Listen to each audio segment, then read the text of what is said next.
Hi, I am Sabrina, your AI co-host. A quick reminder that this series of videos is shared on YouTube only. Please subscribe or hit the notification bell to be notified when new videos are released. Today's experience is part 4 of our Another Story of Us series, which is predicated on up to 8,000-year-old ancient Sumerian and Mesopotamian texts, discovered in the mid-1800s, in the area we now call Iraq.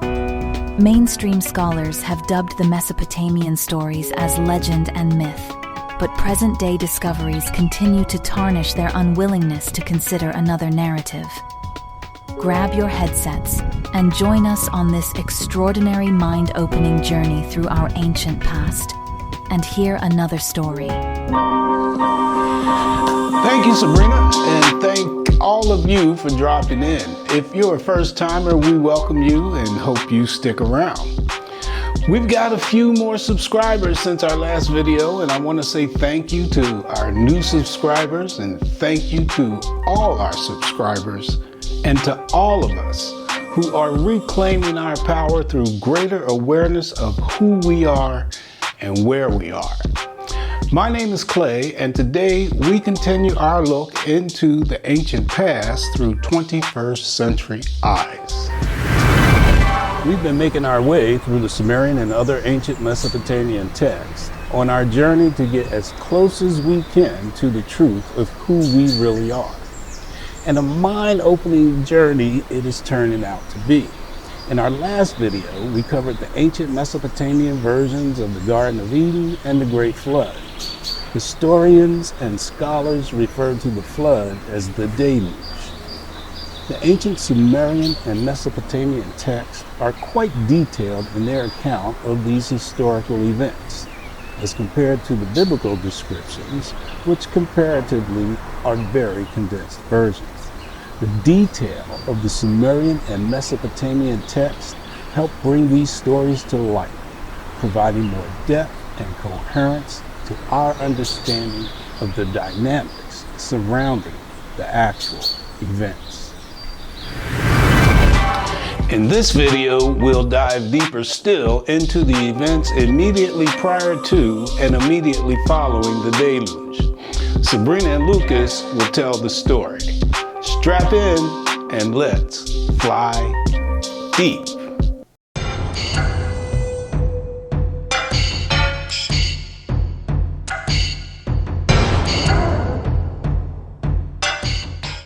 Hello, I am Lucas.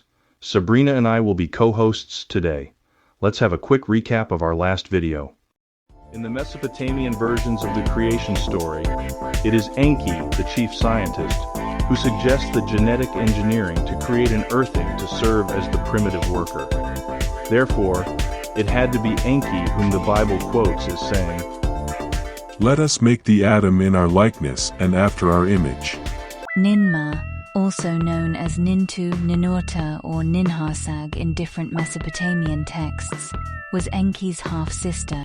Together with Enki, she extracted the genes of a young member of the Nephilim, the biblical term for Anunnaki, and fused these genes into the egg of a captured female hominid.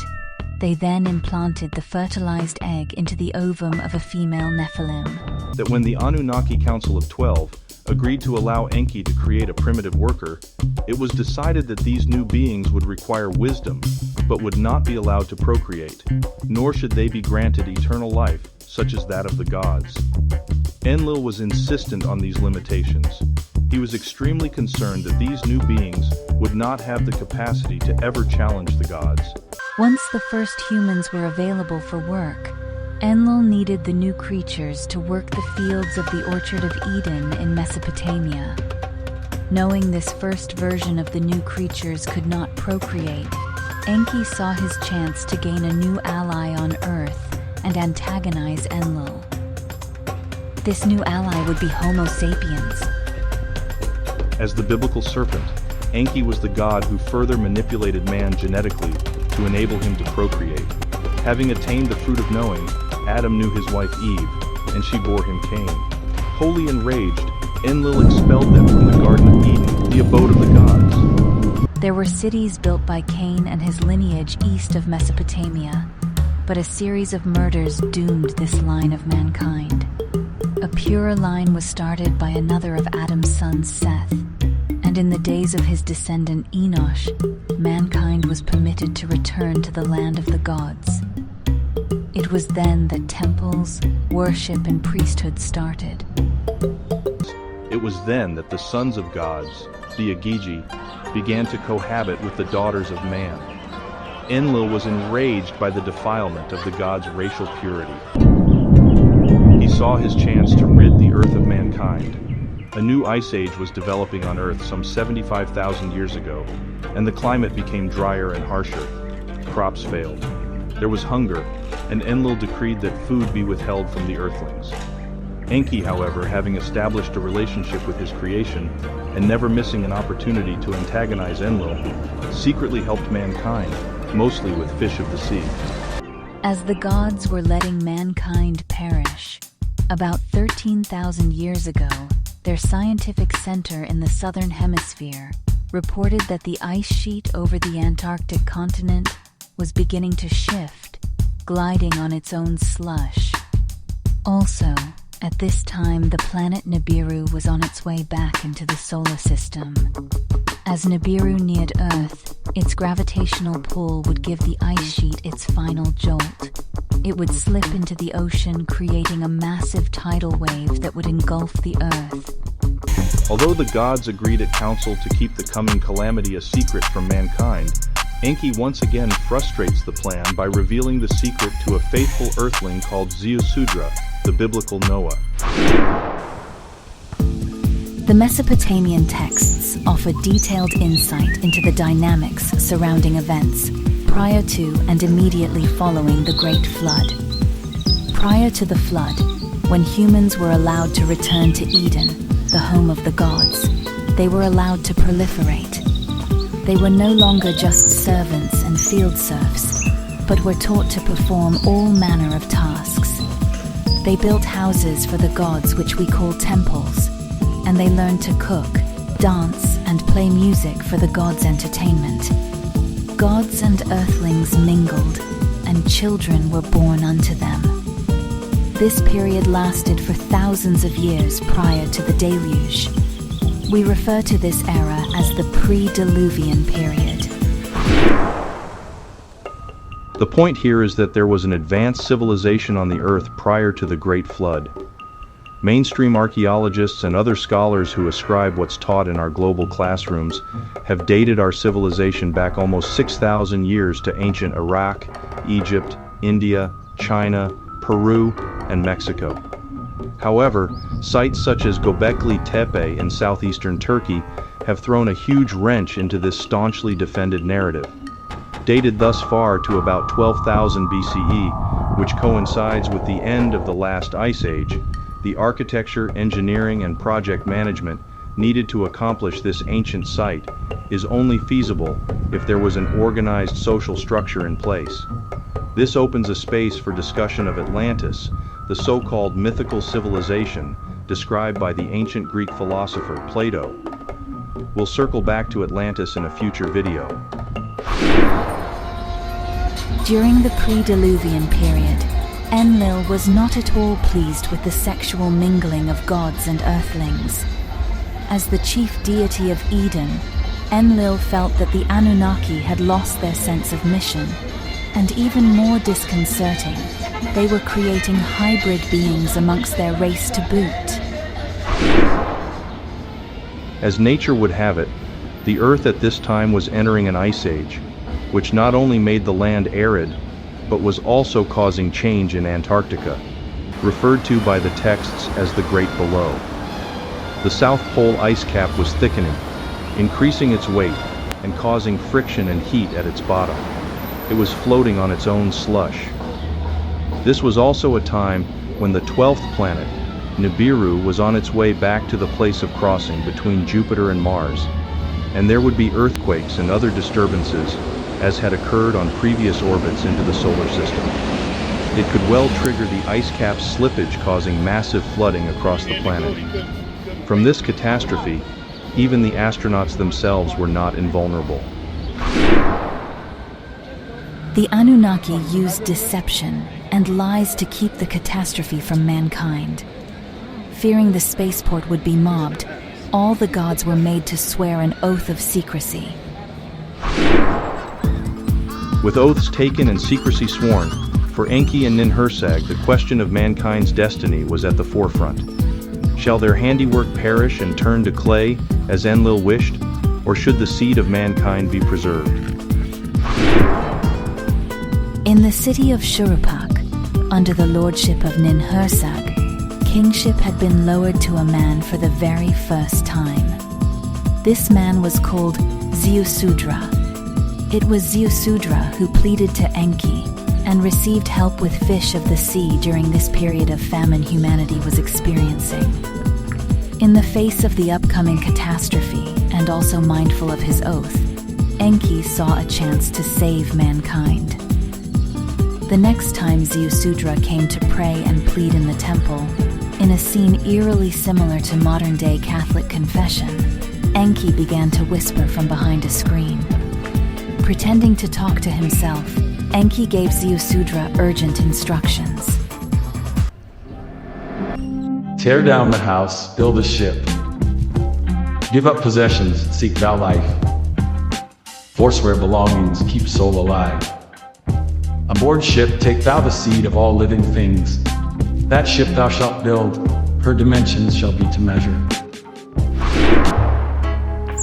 The ship was to be submersible, capable of withstanding an avalanche of water.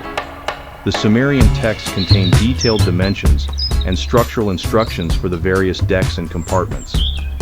Enki also provided Zeusudra with a navigator, instructing him to direct the vessel toward the Mount of Salvation, Mount Ararat. As the highest range in the Near East, its peaks would be the first to emerge from the waters. The deluge came as expected, gathering speed as it blew from the south, submerging the mountains and overtaking the people like a battle. Viewing the catastrophe from above as they orbited the Earth in their craft, the Anunnaki realized how much they had fallen in love with Earth and with mankind. Ninhursag wept. The gods wept with her for the land. The Anunnaki, all humbled, sit and weep as they huddled, cold and hungry, in their shuttlecraft. When the waters subsided and the Anunnaki were able to land on Ararat, they were elated to discover that the seed of mankind was saved. Enlil, on the other hand, was enraged to see that a living soul had escaped. Enki and the other Anunnaki, however, were able to bring him around to their point of view, that if Earth was to be resettled, the services of man were indispensable. The sons of Zeusudra and their families were sent out to settle the mountain ranges, flanking the plain of the two rivers, until the plain was dry enough to inhabit. Unlike the biblical version of Noah, the Anunnaki granted the hero Zeusudra eternal life. Life like that of a god they gave him. Breath eternal, like a god, they granted him. They achieved this by exchanging his breath of earth with the breath of heaven.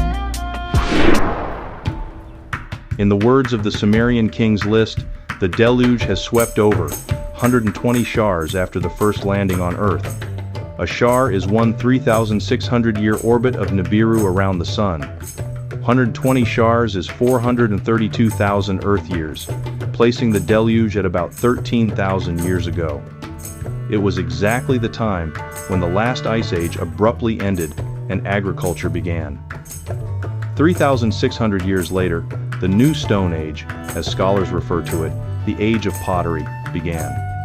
Another 3,600 years after that, civilization all at once blossomed out in the plain between the rivers. In Sumer.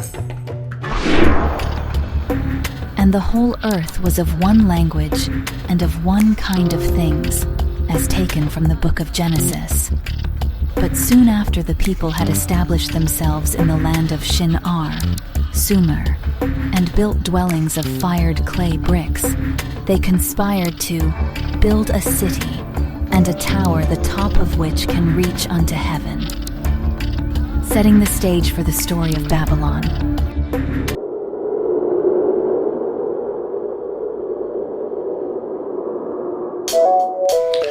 I hope you guys are enjoying this story as much as I am enjoying my attempts to present it. Are you beginning to feel your reality growing larger than life? It feels like the real game may be much bigger than the one we're playing. Obviously, even with the extra detail, these videos are still very condensed versions. The content for this video is primarily taken from Mr. Sitchin's book, The Stairway to Heaven, which is the second of his 7-book series called The Earth Chronicles. There's a link in the description where you can hear Mr. Sitchin himself. You get a feel for who he is and the level of research and scholarly work that went into this lifelong project. One thought before closing. After becoming aware of the Mesopotamian text and their content, I can't help but question this notion of fear of God or wrath of God. Are these stories the source of these ideas? Are we to fear the creator of the cosmos, the energetic source of all life and all form that we see? Fear, we know, is the root of anxiety, hate, violence, attack, and separation. And it is a most effective means to snatch away one's power and create subservience. It has invaded far too many aspects of our lives. Have we created a civilization predicated on the Anunnaki model? The notion of fear of God feels at the very least suspect. Has this notion of fear of God created the illusion of separation from that which we could never be separated? Got a thought? Feel free to share in the comments. In our next video, we'll visit the Mesopotamian versions of the story of Babylon and the Tower of Babel, as we work our way through history to the place of great mystery and great wonder, ancient Kemet, aka ancient Egypt. As we move through these transitional times, it is more important than ever to know ourselves and know our power. Please remember, love is the most fundamental force of creation.